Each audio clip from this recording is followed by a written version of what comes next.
Hola a todos, a todas, a todos, ¿cómo están? Espero que se encuentren muy bien. Bueno, la idea de este video es charlar un poco sobre la primera unidad, la primera clase, el primer encuentro del curso, donde vamos a trabajar un poco el surgimiento, la latencia, el desbloqueo de la aplicación del neoliberalismo en la década de los 70, la escuela de Chicago, las crisis, los, la metodología, los métodos que se utilizaron para llevar adelante y se utilizan para llevar adelante algunos de estos, eh, las reglas o políticas más importantes del neoliberalismo.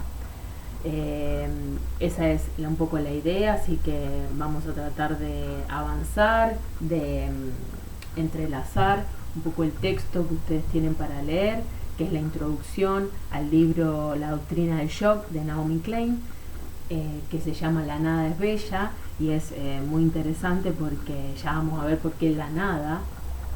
Y tienen otro textito que se llama Neoliberalismo y violencia, el huevo de la serpiente, donde también es un texto que se publicó en una revista de la Universidad Nacional de, creo que de José C. Paz, Bordes, revista Bordes, que escribimos con un compañero, amigo y profesor, bueno, donde también reflexionamos sobre algunas ideas del neoliberalismo. Eh, Bien, en primer lugar, plantear que lo que Naomi Klein trabaja en esa introducción al libro La doctrina del shock es,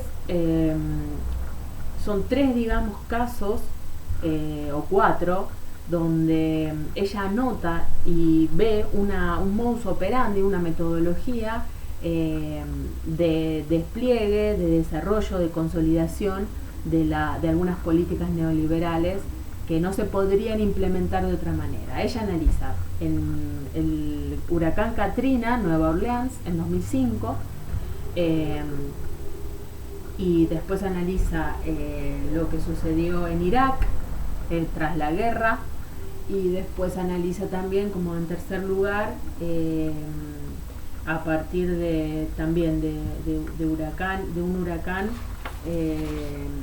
en esta isla que queda en el sur de la India, que se llama Sri Lanka.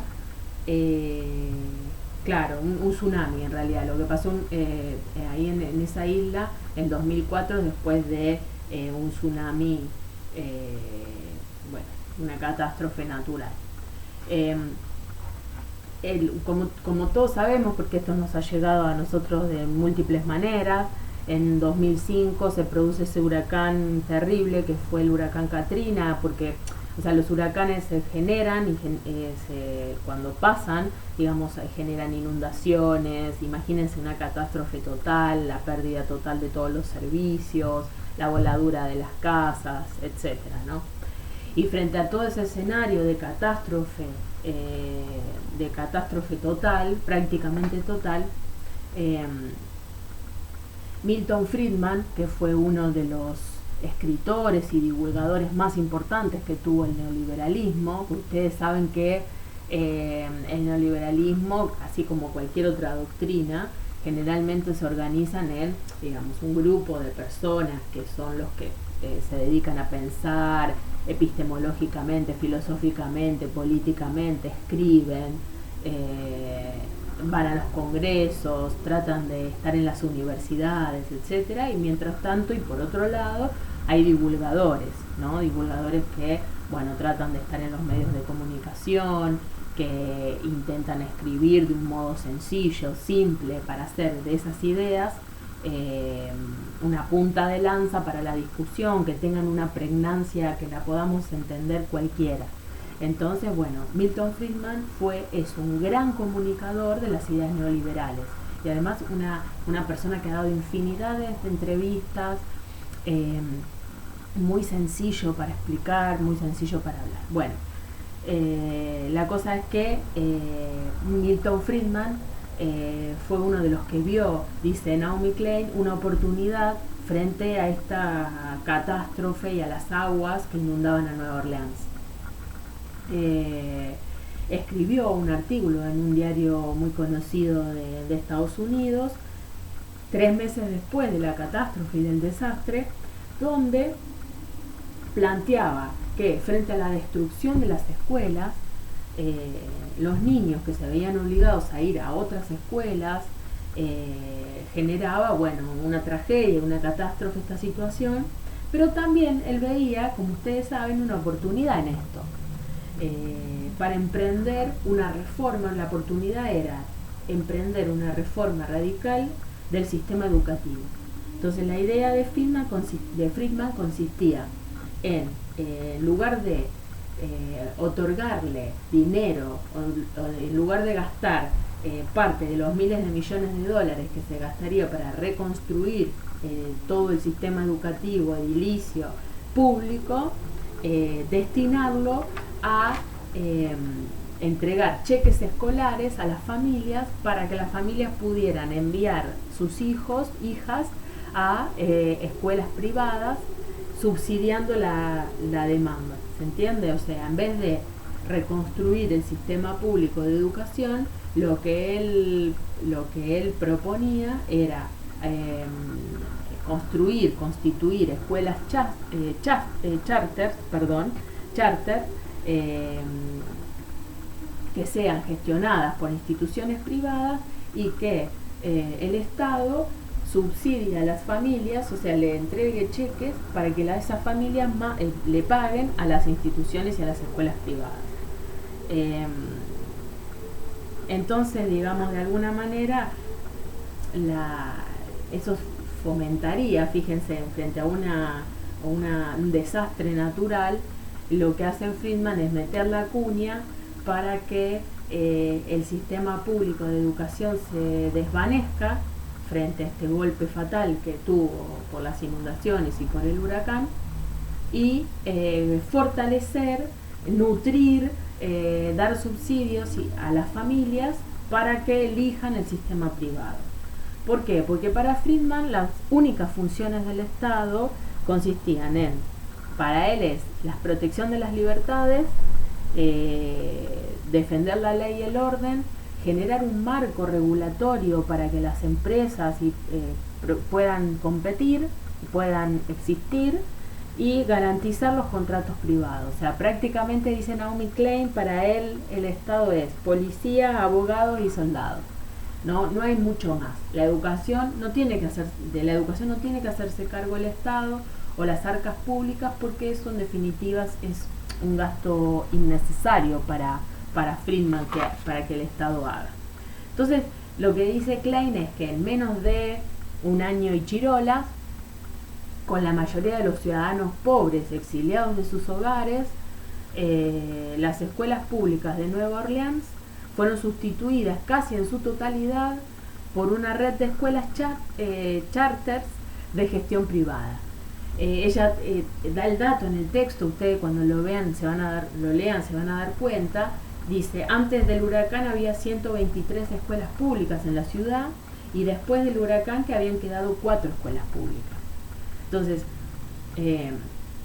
de alguna manera son ataques organizados con las instituciones y contra las instituciones y contra los bienes públicos, siempre después de acontecimientos de carácter catastrófico, ¿no? Declarándolos al mismo tiempo atractivos como oportunidades de mercado. O sea, fíjense, ella denomina a esta situación capitalismo del desastre, ¿sí? Como a partir del desastre, el desastre opera como un disparador para crear oportunidades de mercado, ¿sí? Para lo que era público, pasarlo por el tamiz de lo privado frente a esa catástrofe que genera inevitablemente un estado de zozobra, un estado de shock en las y los ciudadanos, en la población en general. Entonces, fíjense, la estrategia que pregonó, dice Klein, la estrategia que pregonó Friedman, y que esto además como tiene un gran poder de divulgación y además las autoridades lo tomaron, fue esperar a que se produjera una crisis del primer orden o estado de shock, o cierto estado de shock por perder todo, la vida sobre todo y todos los bienes materiales, la casa destruida, los lugares donde llevar a tus hijos, etcétera, etcétera, y luego vender al mejor postor esas esquirlas que quedan, esos pedazos de la red estatal a los agentes privados, mientras que los ciudadanos aún no se pueden recuperar del trauma por la catástrofe que se está viviendo. Claro, él decía una frase muy conocida de él, que nosotros con José lo retomamos en el artículo que tienen para leer. Hay una táctica que Friedman acuña, ofrece, que es muy interesante. Él dice: solo una crisis, real o percibida, da lugar a un cambio verdadero. Cuando esa crisis tiene lugar, las acciones que se llevan a cabo dependen de las ideas que flotan en el ambiente. Esa ha de ser, dice Friedman, le habla a él y a la gente que trabaja con él, digamos, esa ha de ser nuestra función básica: desarrollar alternativas a las políticas existentes para mantenerlas vivas y activas, no cesar si esas ideas todavía no se pudieron plasmar, mantenerlas vivas, mantenerlas activas, hasta que lo políticamente imposible se vuelva políticamente inevitable. ¿Y cuál es ese clic que desbloquea de alguna manera lo políticamente imposible? Porque no hay consenso, porque la mayoría de la población no aceptaría un cambio radical al nivel que está pensando, que está pensando Friedman en términos neoliberales. Digamos, ¿qué sería ese clic que desbloquea lo políticamente imposible y lo vuelve políticamente inevitable? Una catástrofe, una crisis, ¿sí? Pienso huracanes, terremotos, inundaciones, una protesta, una revuelta social masiva, bueno, etcétera, ¿no es cierto? Una pandemia. Y dice Klein que Friedman aprendió a aprovechar una crisis o estado de shock a gran escala durante la década de los 70, cuando fue asesor de Augusto Pinochet en la dictadura cívico-militar chilena que derroca al presidente Allende en 1973. Y fíjense, ahí los ciudadanos chilenos, las y los ciudadanos chilenos, estaban en un estado de shock total, no solo por la dictadura, no solo porque se interrumpe un orden constitucional fuerte, muy fuerte para América Latina. Estaban conmocionados por el violento golpe de Estado, sino porque también el país vivía traumatizado por un proceso de hiperinflación que se había dado antes del golpe de Estado. Y además ustedes saben que se produjo antes del golpe de Estado una situación muy grave, muy extrema de desabastecimiento. No había harina, no había huevos, era muy difícil encontrar estos insumos básicos para la dieta de los y las ciudadanas chilenas. Entonces los camioneros fueron a paro, desabastecieron el país. Los camioneros fueron uno de los gremios que apoyó, digamos, de algún modo, o le hizo mucho más fácil el golpe de Estado a Augusto Pinochet. Bien, frente a esta idea, esta conmoción, imagínense que venían haciéndole pasar bastante mal a la gente, qué sé yo, 2 años antes del golpe de Estado, venían muy cansados, desabastecimiento, hiperinflación, bueno, protestas generalizadas contra el gobierno de Allende, golpe de Estado, además un golpe de Estado terrorífico, o sea, bombas en la Casa en la Moneda, bueno, en fin, todo lo que ustedes saben, y si no, bueno, hay documentales muy interesantes. Entonces lo que le aconseja Friedman a Pinochet es que impusiera un paquete de medidas económicas rápidas para lograr la transformación económica del país. Entonces le recomienda reducción de impuestos, le recomienda libre mercado, privatización de los servicios básicos, como así también de la educación, y recorte del gasto social. O sea, se trataba para Klein la dimensiona como la transformación capitalista más extrema que jamás se había llevado a cabo en ningún lugar. Entonces, el asesor, el impulsor fue Friedman, pero necesitó semejante nivel de violencia, brutalidad y genocidio para poder implementarla, ¿sí? Entonces, Friedman de alguna manera predijo que la velocidad, la inmediatez y el alcance de los cambios económicos provocarían una serie de reacciones psicológicas que facilitarían el proceso de ajuste. O sea, se aplica de alguna manera un tratamiento de choque o una terapia de shock para lograr la aceptación de esas medidas, ¿sí? Entonces, de alguna manera también, 30 años después, dice Klein, de que esto pasara, de que estas metodologías del shock cayeran sobre el pueblo de Chile, la fórmula resurgió con mayor crueldad o violencia en Irak. Bueno, ustedes saben, Irak, no tengo mucho que contar. Irak, después de la guerra, o sea, como primera cuestión, la guerra también te despoja de todo. Segundo, una terapia del shock económico, donde las autoridades políticas y económicas del país decretaron las medidas de rigor, como privatizaciones masivas, liberalización absoluta del mercado, un Estado reducido, etc. También otro caso que analiza Klein, que le sirve también para visualizar esta misma metodología aplicada con ciertos matices, en Sri Lanka, que como les decía es una isla al sur de la India, después del tsunami de 2004, hay una versión distinta de las maniobras, dice Klein, pero que vamos a lo mismo. Aquí, después del tsunami, lo que ella nota es que hay una especie de movimiento entre inversores extranjeros y donantes internacionales coordinada para aprovechar la atmósfera de pánico.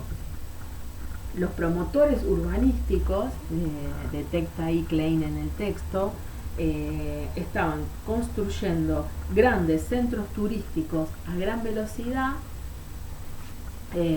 impidiendo a miles de pescadores que tenían sus casas situadas, digamos, al frente al mar, impidiendo que reconstruyeran sus pueblos. Se trataba de un nuevo método, digamos, dice Klein, de las multinacionales o del capital internacional para lograr sus objetivos, o sea, aprovechar los momentos de trauma colectivo para dar el pistoletazo final de salida de reformas económicas y sociales.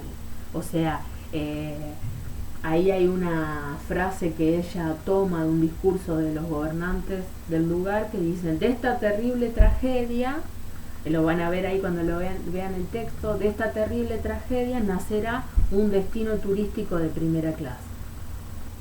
O sea, la mayoría de las personas, analiza Klein acá en el texto, la mayoría de las personas cuando pasa una catástrofe de esta envergadura o de esta naturaleza, que es un tsunami que prácticamente destroza tu casa, destroza la ciudad, destroza todo, la gente que sobrevive a esta catástrofe desean lo contrario de un nuevo principio, lo contrario de reconstruir todo ya, no, digamos, lo que quieren es salvar lo que queda, todo lo que sea posible, empezar a reconstruir su casa, su lugar con los escombros mismos, digamos, porque es parte de lo que fue hasta ahora. Pero los capitalistas del desastre no les interesa reconstruir el pasado, ¿no? Entonces lo que ella ve tanto en Nueva Orleans como en Sri Lanka como en Irak son procesos engañosamente llamados de reconstrucción, porque no hay ahí una reconstrucción, sino que se limitaron a terminar la labor del desastre. O sea, la reconstrucción es terminar de destruir lo que ya se destruyó por, o lo que quedó a medias de destruir por el desastre natural. O sea que para reconstruir rápidamente como una especie de nuevas Jerusalenes empresariales, ¿no? Ese nuevo renacer, esa invención total, pero de carácter empresarial, ¿no? Y todo esto hacerlo antes que las víctimas del desastre, que las pobladoras y los pobladores de los lugares fueran capaces de reagruparse, reclamar, porque sencillamente están en un estado de shock, ¿no? Entonces un poco el miedo por un lado, el desorden por otro lado, como catalizadores, hay que verlos como catalizadores de un nuevo salto hacia adelante. O sea, el miedo y el desorden de alguna manera genera un estado tan profundo de parálisis que no permite oponerse a esa avalancha de capital, a esa avalancha de inversiones, a esa avalancha de avasallamiento que hay en términos de generar ganancias, ¿no?, para las empresas. Entonces los enormes beneficios de las empresas están íntimamente relacionados con las grandes catástrofes para Klein, para Naomi Klein. Y en ese sentido logran imponer las privatizaciones, el libre mercado, los recortes del gasto social. Ahora se pueden imponer aprovechando las crisis y los desastres.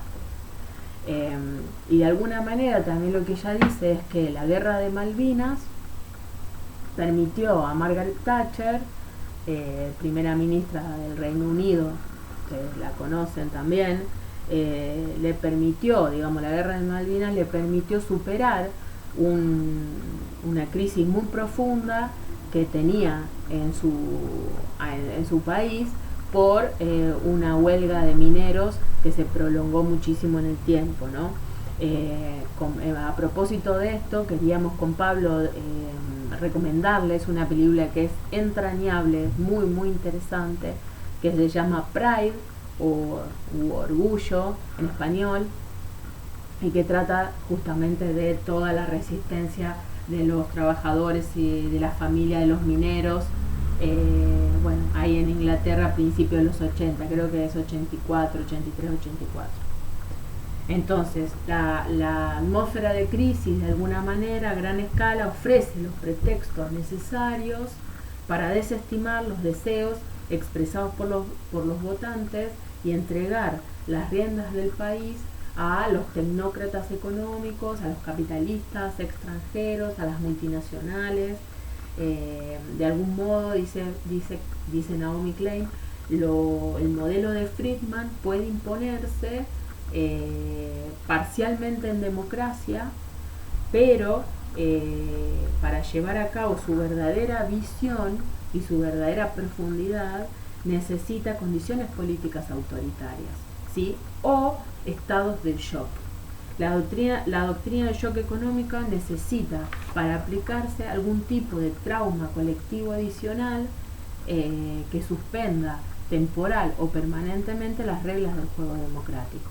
Entonces eso es una de las ideas clave y principales del texto de Klein, que a mí me gustaba repasar con ustedes para dar inicio a este curso, y de cómo nuestra vida, fíjense, nuestra vida cotidiana, nuestra vida del día a día, nuestros logros, nuestras pertenencias, nuestro vivir cotidiano puede estar, ya sea por una crisis natural o por una crisis social, ponerse patas para arriba, y en ese momento eso no solo no es solucionado, sino que es aprovechado como ese desbloqueador para la imposición de otras políticas, ¿no? Así que bueno, esto es por un lado, y en realidad terminar un poco esta exposición contándole algunas ideas principales del texto Neoliberalismo y Violencia, porque allí nosotros reflexionábamos sobre esta idea y esa cita de Friedman que les leí al principio, donde dice, o sea, el neoliberalismo produce crisis y produce crisis, decimos nosotros, para transformar algo políticamente imposible, ¿se acuerdan? En algo políticamente inevitable. Y si la crisis no existe, hay que crearla. O sea, las fuerzas, la correlación de fuerzas del neoliberalismo trabajan para crear las condiciones para la crisis, ¿no? Además de que el neoliberalismo, con la aplicación de sus políticas, que son altísimamente nocivas en términos ambientales, en términos sociales, culturales y económicas, genera crisis per se por el solo hecho de la aplicación de esas políticas, ¿se entiende? Pero si no existe, si supónganse las políticas del neoliberalismo funcionaran de un modo aceitado, que de alguna manera tiene su cuello de botella porque consume vorazmente la naturaleza, los cuerpos, etcétera. Si no existiera crisis, si no se hiciera crisis, si no se generara crisis a partir de estas políticas, la tienen que crear, porque vive de ellas, porque las consume vorazmente, decimos acá en el texto, ¿no? Y además porque las crisis para el neoliberalismo son un modo de gobierno, son una manera de gobernar. Entonces no pretende resolver las crisis, las produce porque vive de ellas, las necesita como combustible. Y lo que queríamos marcar acá rápidamente, ustedes tienen el texto, lo van a leer, lo que queríamos marcar acá era la consustancialidad que existe entre el neoliberalismo y la violencia, ¿no? Nos preguntamos en este texto si la absolución del neoliberalismo sobre aquellas muertes que lo han acompañado históricamente no ha sido precisamente una de las razones que le ha dado vía libre para su expansión a nivel mundial, a nivel global. De alguna manera nosotros creemos, en el texto lo plasmamos, que se había despojado, o sea, debía despojarse al neoliberalismo de cualquier responsabilidad sobre los crímenes de lesa humanidad para hacer del neoliberalismo un conjunto de preceptos económicos de libre mercado, recostados sobre la libertad y la limitación de gobierno, ¿sí? Porque también pensemos en esto, si nosotros decimos, bueno, ¿qué es el neoliberalismo? Generalmente creemos que el neoliberalismo es un conjunto de principios económicos de libre competencia, de libre mercado, de libertad, de privatizaciones, etc.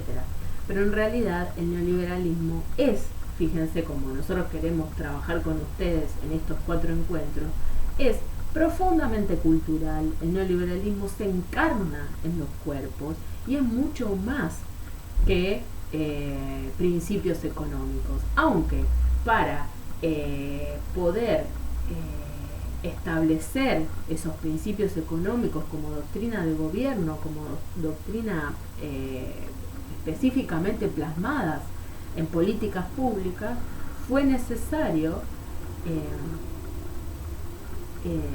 la instauración de dictaduras profundamente crueles.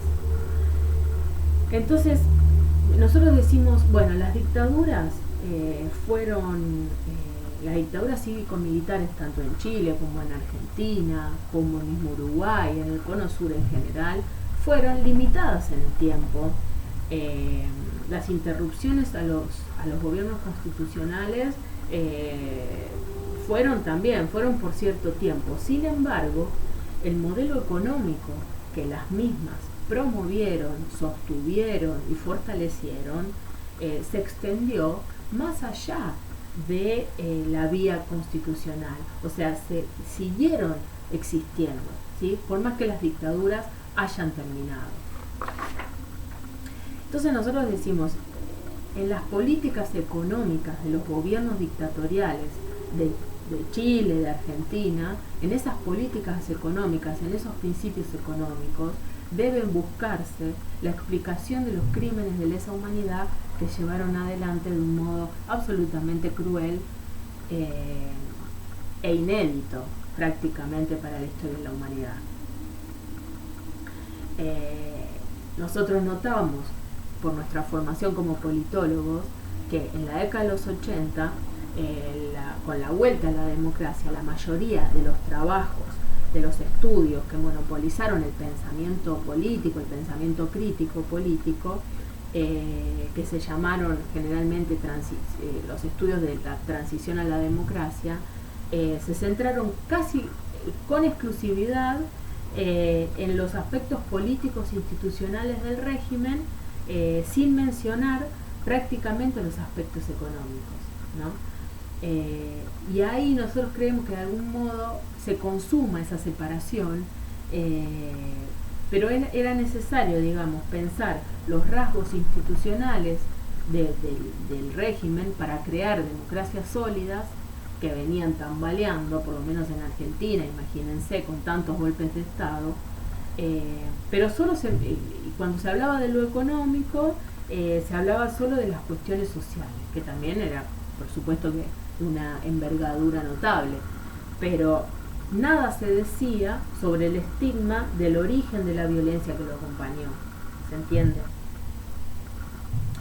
Cuando las dictaduras llegaron a su fin y se alumbró un nuevo periodo democrático en el continente, en la década de los 80, un poco más tarde en Chile, en los 90, porque la dictadura chilena duró 17 años, la política económica neoliberal siguió su curso completamente separada de ese pasado ignominioso del que había nacido, ¿no? O sea, nosotros decimos aquí, el triunfo del neoliberalismo es echar raíces más allá de las violencias que lo acompañaron y que han sido condiciones de su posibilidad. O sea, la condena política a los golpes de Estado y la brutalidad de los mismos y el genocidio que se perpetró no se condice, o sea, la condena política a esto no se condice con la continuidad de funcionarios que ocuparon cargos gravitantes en los gobiernos de facto y que continuaron haciéndolo en los gobiernos democráticos. Nosotros ahí trabajamos el ejemplo de Ricardo Sin, que ha sido un hombre clave en distintos gobiernos, en el gobierno de Alfonsín, en el gobierno de Menem y luego en el gobierno de la Rúa, digamos, en procesos claves a nivel económico de las privatizaciones, etcétera, de la continuidad de un modelo económico. Claro, si nosotros en el plano de la producción de conocimiento político, en lo que escribimos, etcétera, de alguna manera se establece esa distancia entre lo político y lo económico, en la dimensión política concreta no hay posibilidad de distinción alguna. ¿Se entiende? Esto es lo que nosotros marcamos aquí. Entonces, lo que aparecía de algún modo pegado, lo que había nacido pegado, lo que había nacido imbricado, debía ser separado. Fíjense, en 1976, con el régimen de Pinochet en su punto más álgido de violencia, brutalidad, asesinato, violaciones a los derechos humanos, con la dictadura cívico-militar también argentina iniciando, Milton Friedman ganaba el premio Nobel de Economía, premiado, digamos, como el mejor aporte realizado al conocimiento económico en 1976. De alguna manera, esto es un primer acto donde se consuma esa separación entre lo económico y lo político. En el 1977, muchos autoras y autores plantean que es el año más terrible en términos de violaciones sistemáticas a los derechos humanos en Argentina. Amnistía Internacional gana el Premio Nobel de la Paz por su denuncia a las violaciones a los derechos humanos en las dictaduras militares de Chile y de Argentina, de modo que nosotros decimos el divorcio está consumado. Se podía condenar radicalmente las violencias políticas y los crímenes de lesa humanidad perpetrados por las dictaduras del Cono Sur, pero al mismo tiempo se premiaba con todas las pompas a la ideología económica que le había dado sustento y sentido a esos crímenes, ¿sí? Lo que en la mayoría de los trabajos del pensamiento político creemos nosotros se encuentra divorciado, los programas económicos de las formas políticas violentas, es necesario para nosotros mantener esos lazos o reconstruir esos lazos de relación, de filiación, de parentesco. Así que bueno, eso es un poco lo que nosotros queríamos contar en términos de contextualización. El neoliberalismo se desbloquea, esto quiere decir se logra aplicar como programa de gobierno a partir de una dictadura, una de las dictaduras más crueles del Cono Sur, como fue la dictadura de Chile, llevada adelante por Augusto Pinochet, pero venía trabajando, o sea, intelectuales, venían trabajando en congresos, se reunían, venían, digamos, perpetrando, imaginando, creando una cantidad de modos de poder establecer lo que ellos creían que era un programa interesante en términos filosóficos, epistemológicos, culturales, políticos, económicos y sociales, desde la década del 30, de 1930, y fíjense que pasó casi 40 años hasta que lograron por fin que ese experimento que venían divulgando y que se venía trabajando en distintos coloquios, jornadas, workshops, congresos, se aplicara concretamente como un programa de gobierno, como les decía. Y eso, tenemos que ser conscientes que eso pasó acá nomás, en nuestros territorios. Pasó en Chile, pasó en Argentina, pasó en Uruguay. Y luego ese programa económico, ese programa civilizatorio, esa idea cultural, se expandió globalmente. Pero nace y fue necesario, la partera del neoliberalismo está llena de sangre, ¿sí? De sangre de gente que resistió esa embestida. Así que bueno, vamos a proponerle seguramente una consigna para que ustedes puedan contestar en los foros, puedan reflexionar. Van a tener el texto en la introducción de Naomi Klein, van a tener el texto Violencia y Neoliberalismo, y un documental de Naomi Klein que es muy interesante. Y bueno, y alguna pregunta como disparador para poder charlar, para poder meternos en este tema. Cualquier duda, cualquier consulta, no tengan ningún problema por favor en escribir, y estamos entonces comunicados. Espero que les haya servido y bueno, cualquier cosita nos escriban. Muchísimas gracias.